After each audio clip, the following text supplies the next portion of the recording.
Rungtynės, kas lėmė tokią lengvą pergalę? Negaliu pasakyti, kad čia buvo labai lengva pergalė, dėl to, kad pradėjom varžybos sunkiai, o paskui, aišku, mes savo agresyvę gynybą ir sėkmingų, protingų puolimų padarėm tik didelį skirtumą, bet tai reikėjo nuveikti tą darbą, tai nebuvo lengva. Man tai kas pasikeitė po pirmo kėlinio, pralaimėjo 8 taškais, Rytas 24 įsimetė, po to sustojo. Aišku, 24 taškai yra labai daug ir mes pakoregavom gynybą ir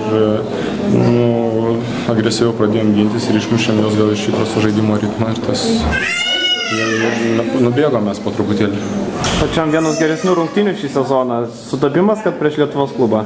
Ne, aš nežinau, aišku, labai normaliai viskas sekės tiek man, tiek komandai, bet nemanau, kad čia kažkas tokio, bet džiaugiuosi, kad pavyko prie savų žmonių Lietuvoje laimėti. Man tai ar teko kada nors susidurti su reiškiniu, kai vietos žiūrovai nušvilpė savo komandą?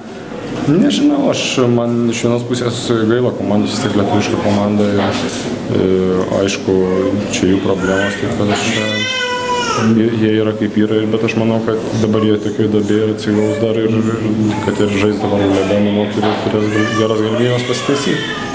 Man tu kaip pats po rinktinės jautiesi atsigavai po Europos čempionato?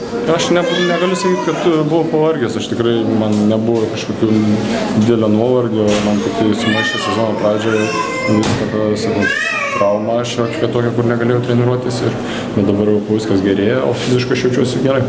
Man tai šiandien tokį gražų bloką uždėjai, kukui pabėgo, tikėsi į 10-uką patekti, turbūt jau bus? Nežinau, tai nėra svarbu, sakau, prieš tai dar kamuolį praradau, tai čia galima visai vertinti. Nesvarbu, sakau, svarbiausia, kad mes laimėjom, kad mes užtikrinome vietą tarp 16 ir važiuosim toliau dabar.